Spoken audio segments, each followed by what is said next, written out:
starting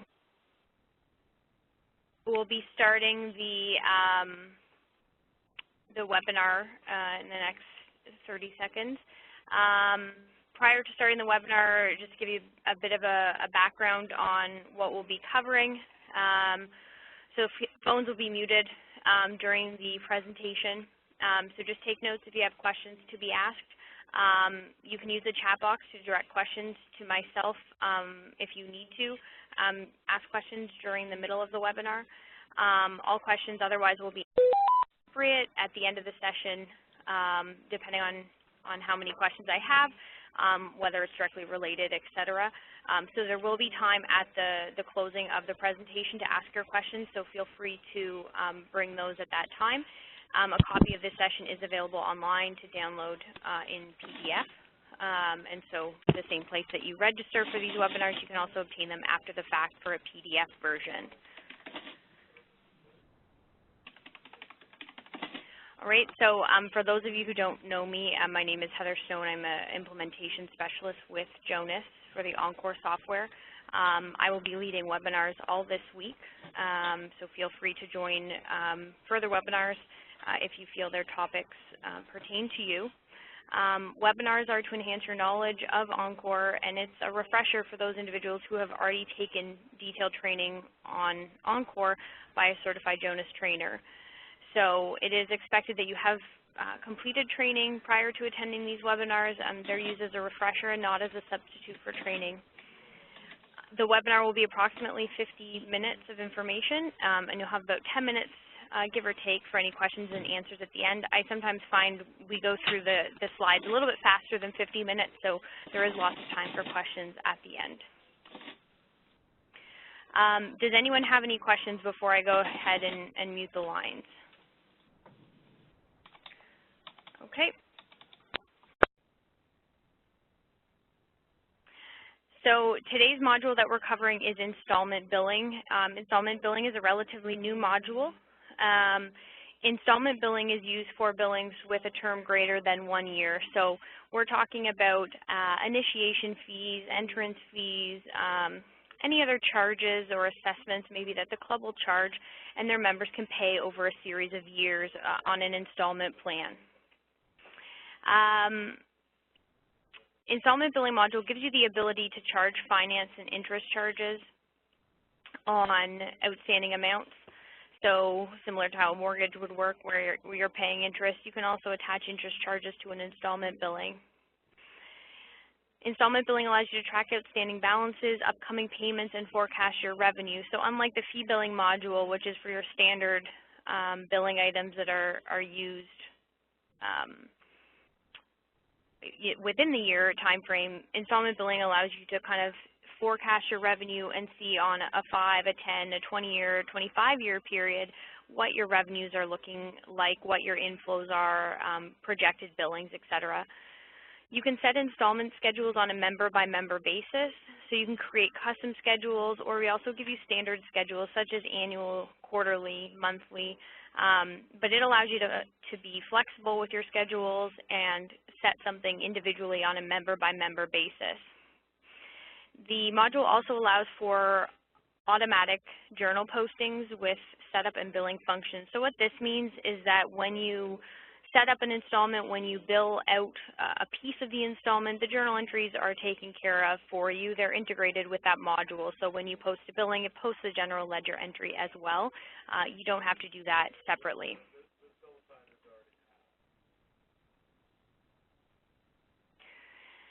So when we're setting up the installment module, we create agreement types.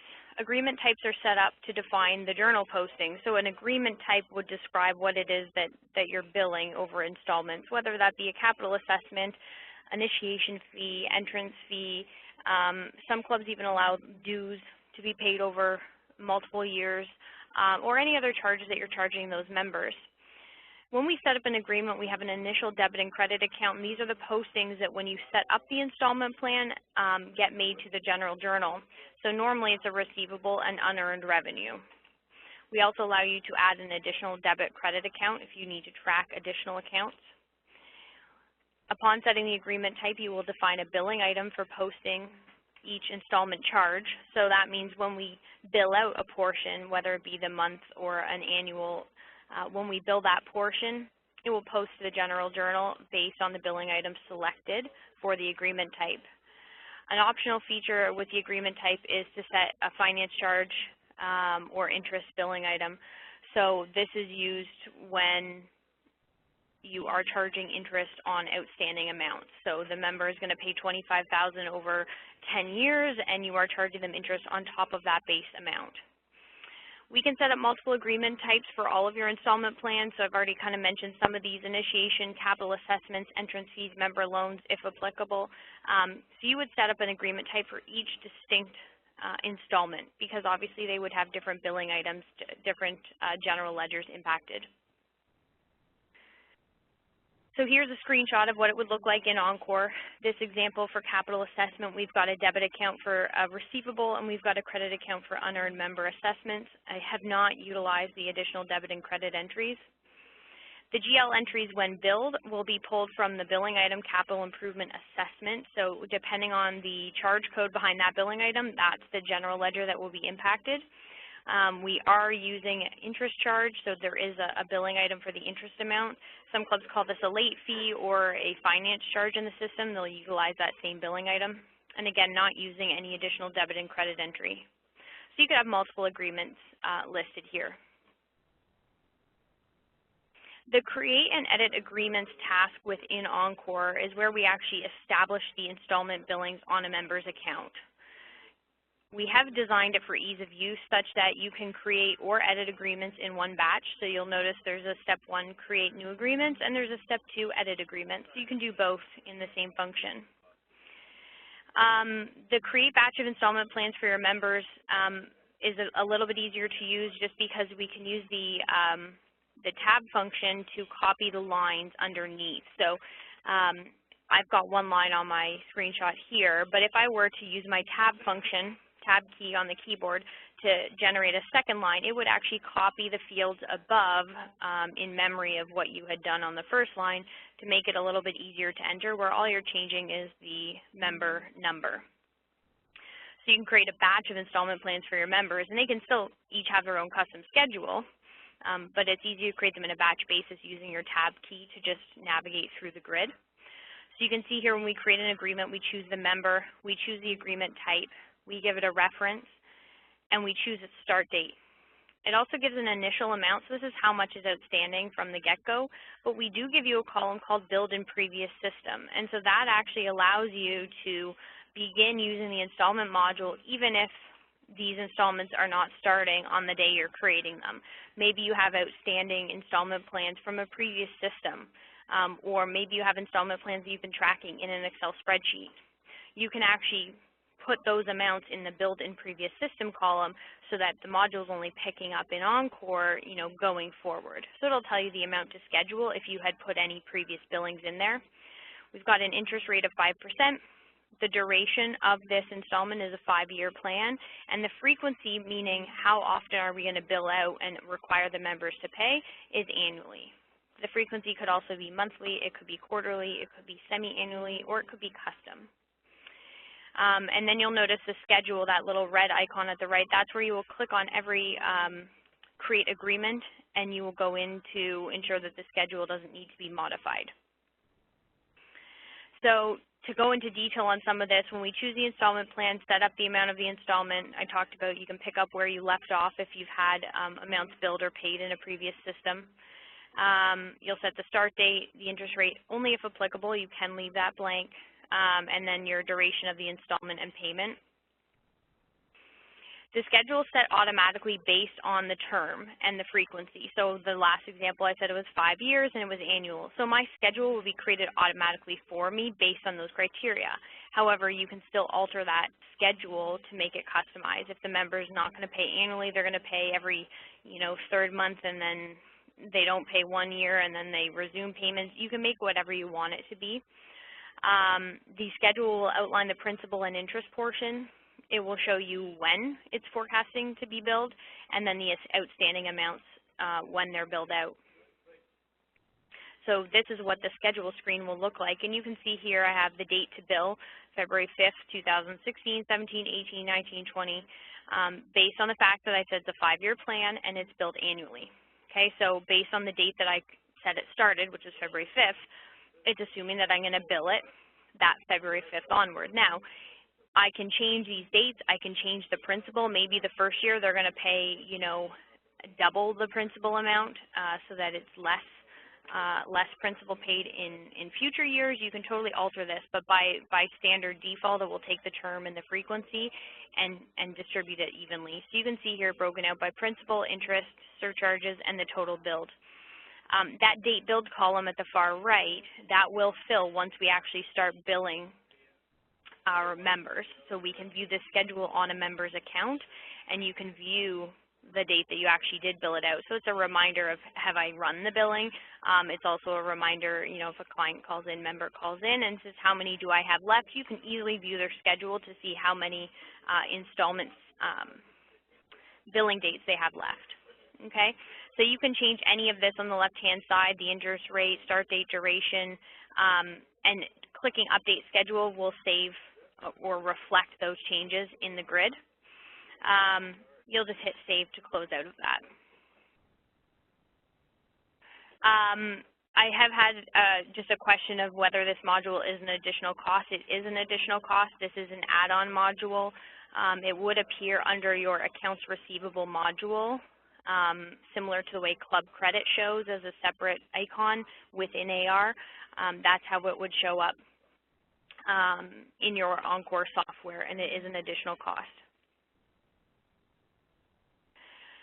You can create agreements for multiple members. Talked a little bit. The agreement grid will repeat prior lines for ease of entry, change the member number and amounts if required, open and save the agreement schedule for each member. The module is not a per user fee like some of the activity modules. The fee is based on the module and an annual maintenance. It's not per user. When we're creating the agreements, we can review the posting prior to actually hitting post and creating that audit trail. The GL entry will be based, again, on how we set up that agreement type. So you do want to make sure that your agreement types are, you know, correct billing items, the correct GL entries, the correct interest billing item before you go and post your first batch, because that will impact the GL entry. The summary by member is also included in the previews. You can see here, I just have one member in this batch, but we would have a summary by member of the total amount of their agreement to be billed, and a total at the bottom where it says agreements 1 at $25,000. So you know, just to confirm and tick and tie to your list of, okay, I have one agreement, yep, that's how many I was supposed to enter. And then down below, we do have our GL posting summary, so you can see the accounts, the description, which is the account name, the debit and credit to each account. You can also edit agreements, like I said, in the create and edit batch. The edit is used for existing agreements, so if you've already posted that $25,000 against Mr. Smith's account, if we needed to make any changes, we would do it in the edit agreements tab. So all you're going to do is you're going to pull up the member number in the first column. When you drop down that agreement column, so right here, when you drop down that agreement column, it's only going to show you if he has an agreement. So you can't edit an agreement that doesn't exist. So it'll show you all the agreements that that member has. Once you select the agreement, it'll show you the initial amount, the net amount, meaning what's outstanding, and then the adjustment amount is where you can put, you know, a positive or a negative to adjust that amount. So for whatever reason you renegotiate something, or, you know, maybe you made a mistake putting it in, not $25,000, you can put the adjustment amount in that column and it will update the schedule. And so in the next column over, there will be a schedule where we can revise how that adjustment has altered the installment billing. So once you add an adjustment, whether it be negative or positive, update the schedule to adjust the new amounts. It will do that for you based on distributing the amount equally over the remaining term. When you post the batch, you'll generate an audit trail, and that will update the installment plan on the member's account.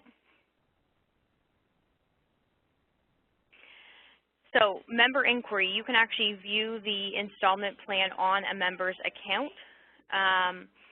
To view it on a member's account, you're going to go to the inquiry tab at the left, and you're going to go to the installment billings tab. Now, you'll only have that if you have the module.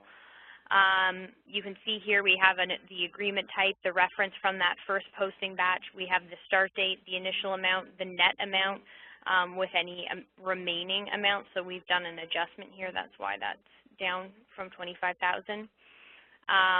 The interest rate, the duration value, type, and frequency are all listed there. If you were to click on the schedule button, that would actually pop up that schedule to view on the member file. Okay, so once you have posted something, it is available on the member's account.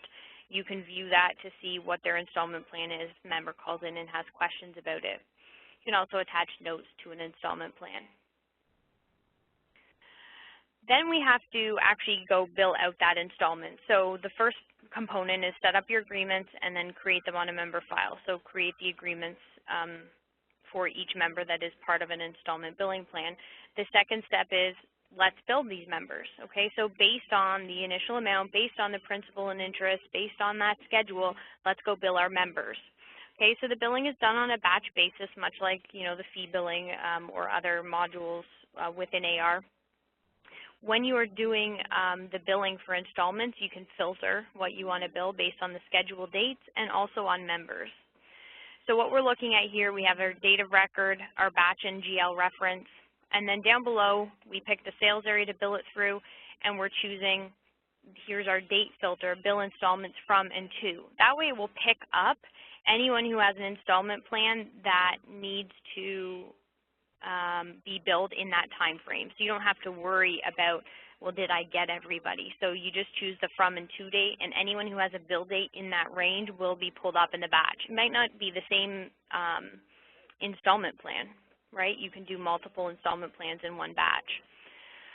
The due date indicates the date that it would be due for that member. Typically, that should be the last day of the month. I have it as February 5th, which is still going to show up on their February statement, but typically you should have that date, the due date is the last day of the month that it's going to be on the statement for. The billing cycle, most clubs only just have the one monthly, so that can be left as is. Then you can see I have a filter on the agreement types to just choose capital assessment, but as I said, you can actually pull multiple agreement types and do them all bill them all in one batch. So once we set those criteria, you can see here that was the step one. Step two is select members to bill. That's only if you want to filter to just bill a certain member. But again, in step three, review charges, you can uncheck people if you don't want to include them in the billing batch. So I normally just omit step two from my procedure, and I move strictly to step three and step four. So the review postings, you want to be looking at the GL impact. It's reducing your installment receivable, recognizing the billing revenue. It should also hit your AR account, so your receivable. You'll notice that it does break out the interest and principal in that top grid area. So here's Joe Smith, and he's got principal, interest, and our total. So again, when you're posting these billings, as in any aspect of the software, you always want to pay particular attention to the general ledger entry because that's one of the key components. That's one of the main parts of this. So again, we're confirming, is it relieving some of our receivable? Is it recognizing revenue? Is it hitting our members' account? Okay. Once you post it, it will give you an audit trail. Once you have posted billings, you can also utilize any of our reports, and these reports will confirm amounts that have been billed or amounts that are remaining outstanding. So you can view agreements that have been billed and unbilled. Okay, you can also break out the principal and interest in these reports, and you can identify what amounts are outstanding, what amounts have already been billed. So if you need to prepare amounts, for a board meeting about how much are we forecasting to have in members paying their initiation fees over the next year or 5 years or 10 years, you can see, okay, what amounts have not been billed yet, because those would be amounts that we can expect in the future. So in this report that we're looking at here, just a sample, you can see the agreement type, capital assessment, the member number and name, their amount, principal, interest, total billed to date. So there I have billed out the principal and interest, summing to about $5,600, tells me therefore the principal remaining is $20,000, interest remaining, and then total remaining. So it will break it down in this report not only by member totals, but by agreement type, and then all installments as a total.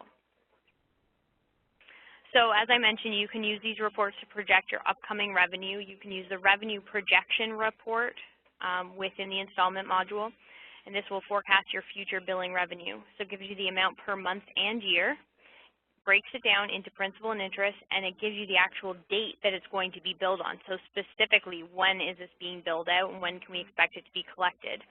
So you can see here again, I just have this one member who is on an annual plan, and we have February 2017, 18, 19, 20 of future amounts. So notice I don't see February 2016 because that part's been billed out. The revenue projection report is only unbilled amounts. So again, here's by month and year, and then we've got scheduled date, specifically when we're going to bill this, and then the breakdown of principal and interest. And if we had multiple members from multiple agreements that had a billing date in February 2017, they would be listed under here as well and included in the Feb 2017 totals. So that wraps up the installment billing